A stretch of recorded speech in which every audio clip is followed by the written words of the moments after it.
Stop me if you've heard this one before. The Legend of Zelda was inspired by the boyhood adventures of co-creator Shigeru Miyamoto. And this one, Zelda is a game for children.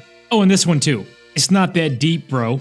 Well, what if I told you The Legend of Zelda was also inspired by co-creator Takashi Tezuka's love of fantasy, especially Lord of the Rings? What if I told you Zelda is a game not just for children?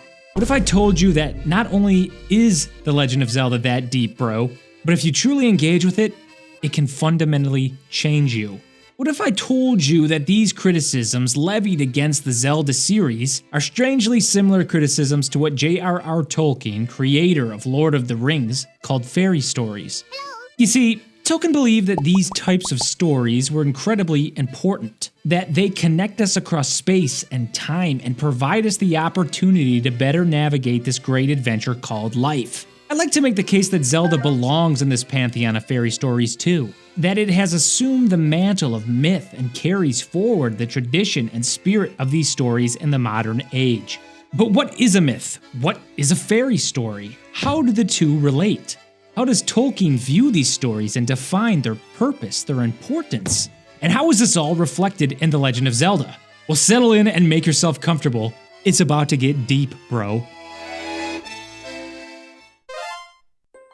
Modern times have given myth a bad rap, allying it with fake news and falsehood, a belief that needs to be busted. But when we speak about capital M myth, ironically, this colloquial definition couldn't be further from the truth. A myth in the narrative sense is a story of the gods, a religious account of the beginning of the world. The creation, fundamental events, the exemplary deeds of gods as the result of which the world, nature, and culture were created together, with all the parts thereof and given their order. Further, one of the major functions of myth is to validate social norms, to explain why the world is the way it is, to rationalize the social relationships and power dynamics of a given society, as told through story and practiced through rituals. To chop that all down into something more digestible, myths provide a structure for us to understand the world and our place in it. And time has shown that story is the best mechanism to pass down these insights, as even though many of the rituals have been forgotten, the stories remain. Zelda, interestingly, has a concept of its own in-universe mythology containing Hyrule's origin story. Not only how the land was created, but how it was ordered and why. It relays to us the noblest qualities as exemplified by the three golden goddesses: wisdom, courage, and power, and as elaborated on in a later entry, makes the case that the existence of this world is better than its non-existence. These events are historical in Zelda. They are presented as literally true, and sometime before time, they actually happened. And all this can be corroborated in-game. We interact with a Triforce, the manifestation of the Golden Goddesses, and its three bearers, primarily Zelda, Link, and Ganondorf, and we see Null and the effects of such a creature's existence. In our world, some myths are believed to be both sacred and literally true, while others aren't literally true, they are symbolically or metaphorically true. In this case, it doesn't matter that three golden goddesses embodying three noble qualities created the world and left a sacred relic for us to wish upon. What matters is that when confronted with the darkness of the world, properly balancing wisdom, power, and courage can lead to transcendence.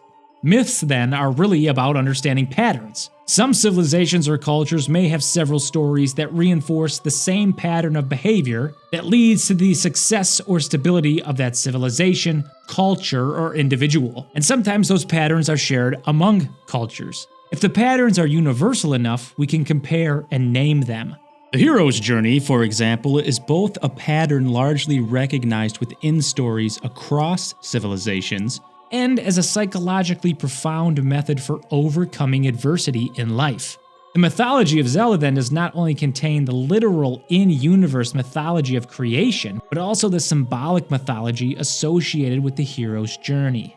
This is why the structure of Zelda games narratively is so similar. It's not retelling the same stories, the themes and details of particular Zelda games matter. It's using a tried and true pattern to impart and reinforce its broader wisdom. See the aforementioned note about balance in the face of evil. You're going to notice me jumping back and forth between the world of Hyrule and our own world and comparing them. Why I do this will become more clear when we get to Tolkien, but just keep that in the back of your mind because it turns out to be something really cool. Okay, so that's myth, but what about fairy stories, or fairy tales as they're more commonly referred to? Well, unlike myth, there's an understanding that fairy tales are not true.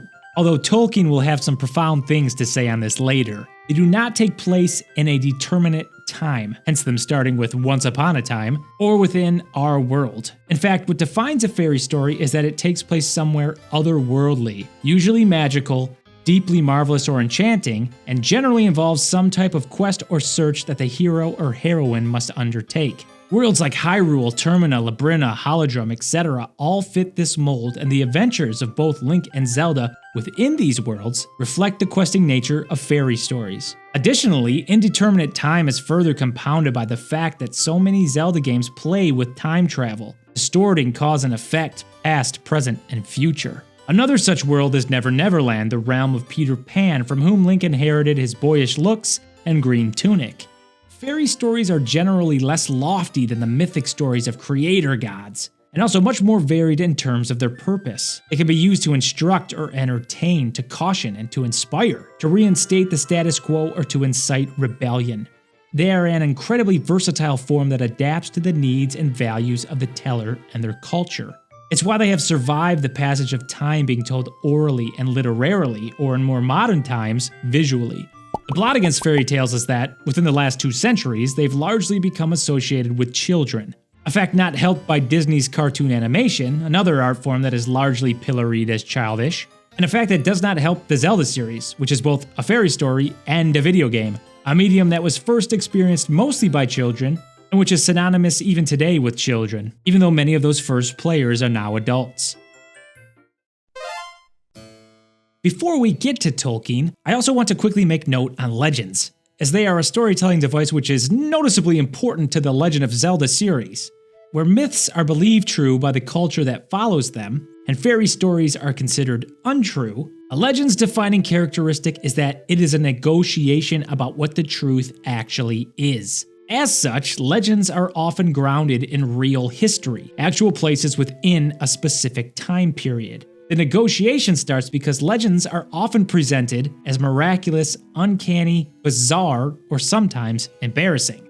Put simply, legends depict the improbable within the world of the possible. However, whether a legend is true or not isn't the point. The point is that one could entertain the story as true. Looking from the inside, the opening of Wind Waker, for example, begins as an extraordinary tale about how the Great Sea became flooded, but it compels the first-time player to entertain its truthfulness. Those of us who have played Ocarina of Time already know the truth, and the playing of Wind Waker will eventually reveal the truth to those first-timers. Looking from the outside, one could view the franchise as a series of legends as told by Zelda or the royal family, containing adventures that take place within a Hyrulean time and space, but with elements of the fantastic, to remind the princess to rule wisely, the knights to adventure courageously, and for both to be aware of the corrosive effects of unruly power. Outside of the game world, stories like the origin of the Zelda series, Miyamoto's boyhood wanderings, have transformed into something legendary in their own right. What's particularly unique about the Legend of Zelda series is that it shares the qualities of all 3 of these storytelling types, either within the games or as a structure that binds them. What I've described for you above is a very surface-level detailing of those story types. But the fairy story, specifically Tolkien's perspective on the fairy story, is much more deeply a part of the Zelda franchise than any one of those previous definitions. And not simply because Tolkien created, and Zelda was inspired by, The Lord of the Rings. In fact, the very philosophy, a personal philosophy I might add, Tolkien followed to craft Middle-earth and The Lord of the Rings, contains the same principles by which the world of Hyrule was first and is still crafted.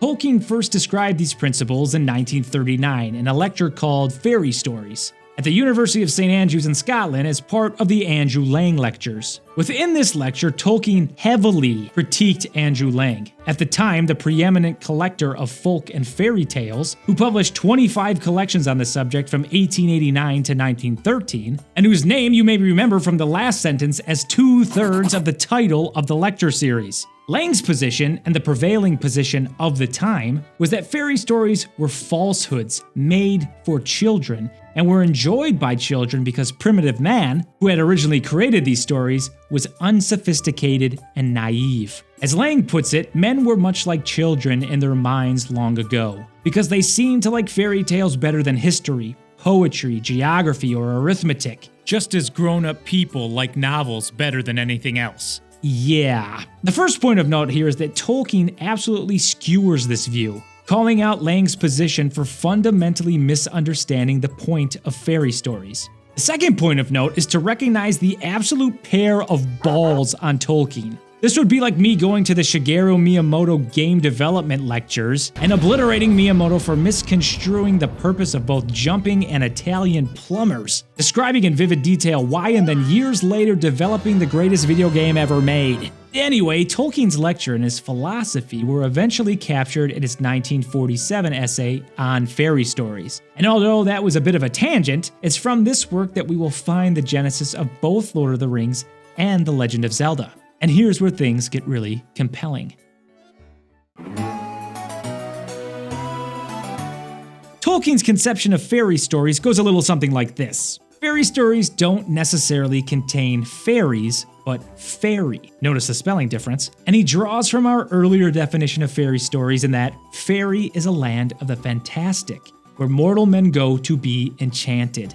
But the story should be presented as completely credible, at least within the fantastic world in which it takes place. There has to be an internal logic to that fantasy world that pulls from the logic of our own world. But since the fairy story deals with marvels, it cannot tolerate any frame or machinery suggesting that the whole framework in which they occur is a figment or illusion. In that way, fairy story is not an ignorance of reality. It is such a rich and complex understanding of reality that the author is able to generate a new one. For example, a falling moon with a face seems absurd, but if you contextualize it within a world that can only be entered by surreal means, where imps change boys to wooden dolls and masks hold dark powers, then within that world, the falling moon surely fits, all the more so as the days pass and the townsfolk cower in its presence.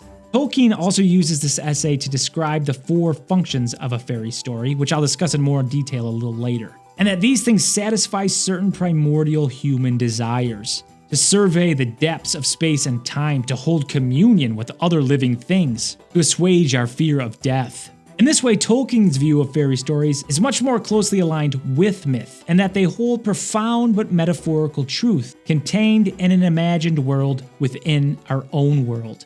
Now, Tolkien was a devout Catholic. As such, he believed that we were created in the image of God, and therefore also feel a deep desire to create. Tolkien thought that when we engage with this desire, we become sub-creators, taking from the primary world, the world made by the capital C creator, and creating a secondary world. The secondary world is the world our minds can enter, the realm of the fantastic, where fairy exists, that functions in accordance with its own rules, filled with its own history and stories. This concept should be familiar. Nowadays we call this world building, but Tolkien popularized a similar term bolstered by the weighty ancestry of the Greek language, mythopoeia, literally meaning myth-making. Even today, we can judge world building as incredible or lackluster, and Tolkien would argue that it's not an easy thing to accomplish. But by blending imagination and skill, it creates storytelling in its primary and most potent mode. When we enter this world, it is not a suspension of disbelief, but instead leaning into what Tolkien calls arresting strangeness, allowing ourselves to become enchanted. Tolkien also called out some Zelda critics some 80 years prior to this video with a criticism that I share, that all Zelda games are telling the same story. They are inclined to say that any two stories built around the same folklore motives are made up of a generally similar combination of such motives are the same stories, and that it is precisely the coloring, the atmosphere, the unclassifiable individual details of a story, and above all the general purport that informs with life the undissected bones of the plot that really count. He uses this framework to describe fairy stories with perhaps my favorite metaphor of all time: the cauldron of story, within which simmers the pot of soup containing all the essence of fairy, their traditions and elements boiling over the long history of storytelling into which things are constantly being added and emphasized. Here Tolkien mentions King Arthur, who was once a historical figure thrown into the soup and marinated with other myths and fairy elements to emerge as a king of fairy. The Zelda franchise has its own pot of soup containing all the essence of Zelda, which contains its traditional elements but is also being constantly added to. From Tolkien's perspective, Zelda games cannot all be the same story, because the elements that are pulled from the soup, the puzzles, the dungeons, the items, the freedom, the quality, the characters, etc., and the degree to which all of these are blended make each story and world unique. Even the author or teller of the story is just as important of an ingredient as the elements of the story themselves, which is also true of the Zelda series, as anyone who has any idea about Tezuka or Koizumi or Aonuma or Fujibayashi can attest. Funnily enough, this 2006 Iwata Asks interview, entitled "The Indefinable Essence of Zelda," mirrors the description Tolkien makes of the fairy realm. Fairy cannot be caught in a net of words, for it is one of its qualities to be indescribable, though not imperceptible. In the end, what's most important are not the ingredients, but the soup they combine to make. Even still, Tolkien does not forbid criticism of soup, or of a Zelda game as a Zelda game.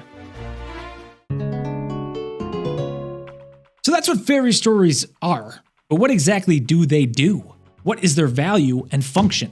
Part of that answer comes from whom exactly they are for. Tolkien argues that fairy stories, like video games, are not just for children, but for human beings. Believe it or not, Tolkien believed that children were people, and that they were not destined to become Peter Pans, but to grow into adults. But what kind of adults would they become? Here is where the fairy story shines.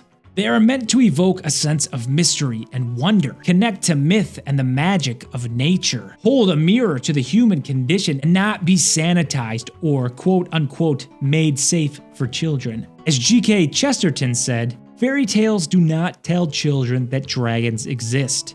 Children already know that dragons exist. Fairy tales tell children that dragons can be killed." The function of fairy stories, then, is fourfold. The first is fantasy, which allows us to engage more deeply with strangeness and wonder in a way that is not at odds with reality or realism. The second is escape. This is a word we still use today. Fantasy or fairy is escapist or escapism. But Tolkien is quick to point out that what he means is not the irresponsible flight of the deserter, but the escape of the prisoner. In Tolkien's time, and especially our own, when the world is becoming increasingly and rapidly modernized, he believes that not only is escape practical, but heroic. To escape in this sense is to escape away from life's hard things. The rawness and ugliness of modern life, hunger, thirst, poverty, pain, sorrow, injustice. But also escape towards the beauty and goodness of the human made, overcoming ancient limitations like travel and exploration, the desire to converse with other living things, and our oldest and deepest desire, escape from death. Our desire to enter these stories to allow them to transport us into other worlds, when done right, help us contend with these escapes. Hand in hand with escape is the third function, recovery. Recovery is rediscovering these ancient storytelling patterns and seeing them in new or unique ways. It dispels the triteness and familiarity of the modern world. So escape is the adventure into the secondary world, to re-engage our sense of the fantastic, our sense of wonder. And recovery is our return to the primary world with a better understanding of ourselves in relation to other things. As was beautifully said in this lecture series, because the secondary world is made out of the primary world, recovery allows us to see what we lost, perhaps what we didn't realize we lost, and make us feel like we're seeing it for the first time. The final and loftiest function of fairy stories is consolation. Tolkien believed that the highest purpose of the fairy story was the consolation of the eucatastrophe, meaning good catastrophe, which in the midst of catastrophe is the sudden joyous turn, the miraculous grace that does not deny tragedy or grief, but denies universal final defeat. It is a fleeting glimpse of joy, joy beyond the walls of the world, poignant as grief. Joy is the glimpse of the underlying reality or truth, the transcendence in life, which helps us process its sorrow, grief, and pain. These bittersweet endings, when against all odds ultimate evil is finally defeated, are something Zelda stories have been masterful at. In Tolkien's view then, where mythology contains spiritual and foundational truths, myth-making and earnestly engaging in fairy stories help narrate and disclose those truths and celebrate the beauty of the world.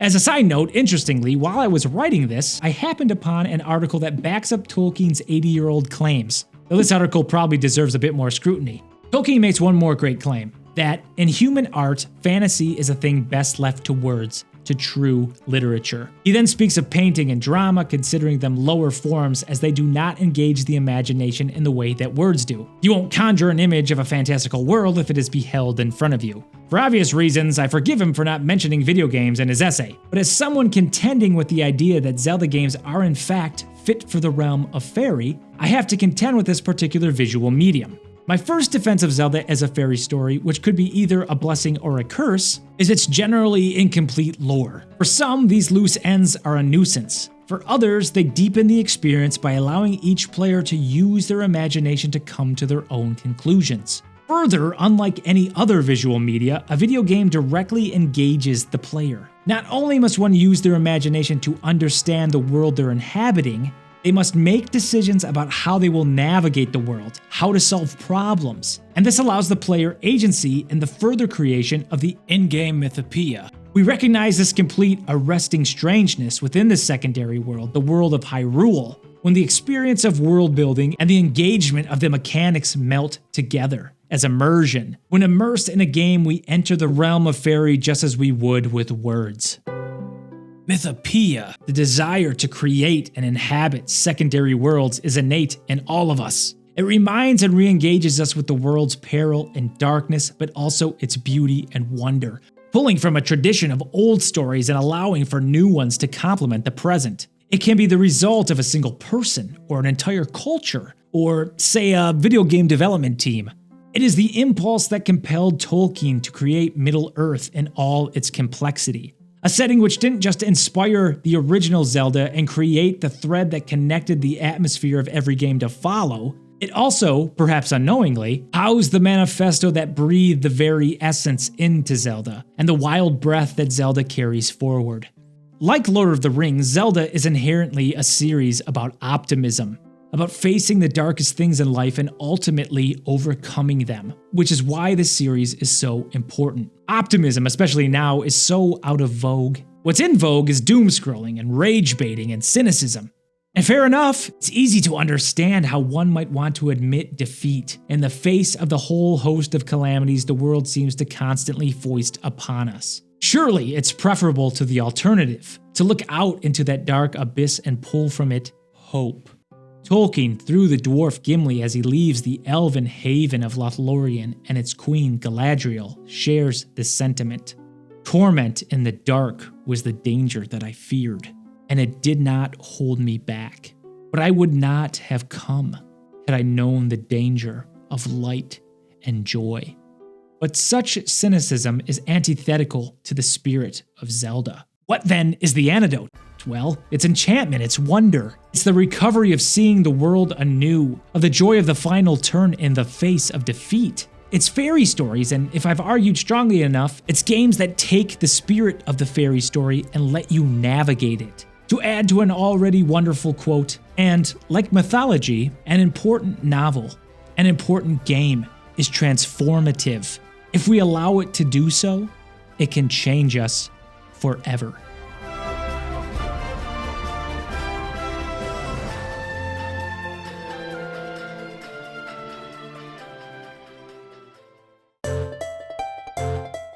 Holy shit, this is the longest video I've ever made. One that's been marinating in my brain for some time ever since I came across this book edited by Anthony Cirilla and Vincent Rohn. Where I laid out how Tolkien's philosophy of fantasy undergirds Zelda, this collection is more of a dive into the specific myth-making aspects of the series. There were many other sources I used to help make this video, which in some instances I quoted from directly, including other videos and lectures available on YouTube. I've included numbered footnotes in the video itself, so if you're interested in any of them or in reading Tolkien's essay for yourself, or want to watch more on the ideas presented in and the impact of the essay, Those footnotes and links can be found in the description. This is not a video I made lightly and not one I expect to garner much attention. But if you have made it this far, or if you have found something interesting or enlightening in it, or if it's made you consider re-evaluating your relationship with the Zelda series, let me know. Obviously, there are other examples within gaming that may also fit this structure, but Zelda is what I know best and perhaps the series that does it best, and so it's what I felt best to explore. Don't expect another behemoth like this from me anytime soon, but if you enjoy what we do here, consider subscribing or joining the Discord, or if you're now really hyped, supporting the channel with a membership. It helps make more content like this possible so that from time to time, we all might look on this legendary franchise with fresh eyes. Thanks for watching.